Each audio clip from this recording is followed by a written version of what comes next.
हमें 35-36 साल हो गए इस मार्ग में मार्गदर्शन करते करते, और कुछ परिवार इनका कुशवाहा जी के उसमें कोई परिवार है, मैं बोलता हूं दारू से किसी का भला नहीं होता, पर दारू वाला क्या होता है, बहुत बड़ा अहंकारी होता है, रावण जैसा अहंकारी होता है वो। और हमारे परिवार में क्या हुआ है कि भाई ये लड़का सुधरा है तो कैसे सुधरा है और कहां से सुधरा है, ये सोचता है तो उसके पास जाता है, क्यों भाई आपने कार्य ये क्या है यार भाई, कौन सा कार्य है, कौन सा क्या है, वो पूछकर बोलता है कि यार अच्छा कार्य है। क्यों अच्छा बोलता है कि ये प्रार्थना में देखो, तुम प्रार्थना जो रोज करते हो शाम को, अगर जिस परिवार में ये नियम है कि नहीं, तो साक्षात भगवान तुम्हारे कोठी में उपस्थित रह सकता है, वहां शैतान कभी जीवन में नहीं आ सकता। ऐसे नियम दिया है। क्या बोलते हैं, सत्यता से रहना सीखो, प्रेम के साथ व्यवहार करो और मर्यादिशील रहना सीखो। सत्य, मर्यादा, प्रेम। अब प्रवचन सुनने जाते हैं महाराज लोगों के, वो भी वही बात बताते हैं कि सत्यता से रहना सीखो, प्रेम के साथ व्यवहार करना सीखो। तो ये बताओ कि वो वही शब्दों में तो भगवान रहता है, और वो शब्द तुमको जब प्रार्थना में मिले हैं तो फिर कैसे लड़के आउट जाए, कैसा सेवक आउट जाए, कहां रखा है भगवान। एक व्यक्ति आया था मेरे यहां परसों के दिन दुकान पे, तो बोले महाराष्ट्र में, लाड़े जी, महाराष्ट्र में ऐसे 4 गांव देखा बोले, और हमारे लिंगे का ही है, वो छत्तीसगढ़ में वहां ड्यूटी करता है, विनायक को मालूम हो गया है।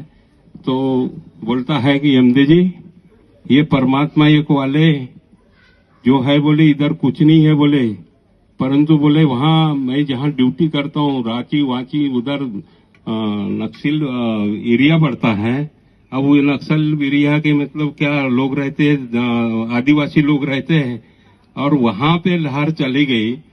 तो बोलते हैं एक एक गांव में बोलते मंदिर की पूजा करने के लिए लोग नहीं है, मंदिर बंद हो गए। बताइए, मूर्ति पूजा जो है टोटल बंद वहां पे उस गांव में। अंधश्रद्धे से कितने लोग बाहर आ गए। तो भगवान 24 घंटे अपने साथ है, ये बाबा जुमदेव जी ने सिखाया है, उसको आप देखिए और उसको परखो। अपन गलत किसी के साथ ना हो और गलत अपन ना करें, और अपना गलत अगर होता है तो बाबा को माफी मांगो, तुरंत तत्काल भगवान माफ कर देता है। अगर तुम सच्चाई से माफी मांगोगे तो माफ कर देगा, और तुम बेईमानी से मांगोगे तो नहीं करेंगे। तो ऐसे नियम बाबा जुमदेव जी ने दिया है। और वो हमारे जैसा अनुभव बता देता हूं, मेरा दारू पीता था, मैं भी भयंकर हाई ड्रिंकर था। और मैं जब कार्य लेने पहुंचा मेरे धर्मपत्नी को, और मेरी विशेषता थी कि मैं पहले से ही मेरे पत्नी के विरोध में नहीं जाता था, ऐसा कहीं विरोध कर लूंगा, पर पत्नी ने कोई बात अगर बोले कि भलान सगे चलना है, कार्यक्रम में चलना है, तो मैं मना नहीं करता था, चलो भाई चलते हैं। तो उनने मेरे को प्रश्न रखा कि दारू छोड़ोगे, मैंने हाँ छोड़ दूंगा, छुट्टी ने साली ये दारू, तुम बोलते हो कहाँ छोड़ने के लिए, तो मैं बिल्कुल छोड़ना चाहता हूँ, ये अच्छी चीज नहीं, पर छूट नहीं रही ना। 4 बजते तो मेरे दिमाग में कीड़े गूंजते हैं कि दारू कहाँ से मिलेगी। दारू के लिए भीख नहीं मांगना पड़ता था मेरे को, क्योंकि मैं सुबह में गाड़ी चलाता था तो पैसे मेरे पास 24 घंटे रहते थे। चलो भाई गया, डबाले जी ने मार्गदर्शन किया और वो किताब दिया मेरे को। मैं वारकरी संप्रदाय का आदमी था, पहले धार्मिक वृत्ति का आदमी था। वो किताब मैंने पढ़ी, पहले विनंती पढ़ी उन्हीं के घर में, बातचीत चल रही है, फिर पढ़ना पलटा है, वो प्रार्थना पढ़ी।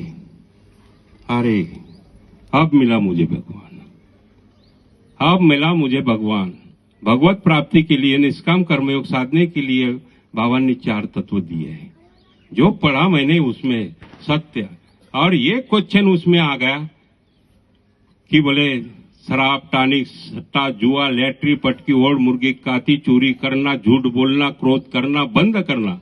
महिलाओं ने अपने बच्चों को और पतिदेव को बुरे शब्दों में नहीं कहना चाहिए। चलो ये भगवान मिल गया अपने को। अगर मैं गाली नहीं बकूंगा, मैं बुरे शब्द नहीं बकूंगा, तो मेरी पत्नी मुझे आड़ी टेढ़ी शब्द नहीं बोलेगी और बच्चों का भविष्य मैं एक नंबर बना सकता हूं उससे। तो आज मेरे 2 बच्चे हैं और दोनों बच्चे मतलब आज लिंगा में कोई नहीं बोल सकता मेरे बच्चों के बारे में। एक आर्मी में है, एक मेरा दुकानदारी में है, व्यवसाय में है। पहले से बचपन से लाइन से है सब। तो ये बताइए सबसे बड़ा धन कौन सा मिला मेरे को? मेरे बच्चों का मिला। जो भी सेवक पुराने हैं उनके बच्चे अगर 30 साल तक के सही रह गए ना तो उनने बेड़ा पार कर लिया। समझो कि सबसे बड़ा भगवान हमें वही मिला है कि हमारे बच्चे अच्छे लाइन में हैं। यह अर्थ होता है। ज्यादा समय न लेते हुए, बोलने को तो मेरे पास बहुत कुछ है, परंतु समाप्ति की ओर चलता हूं।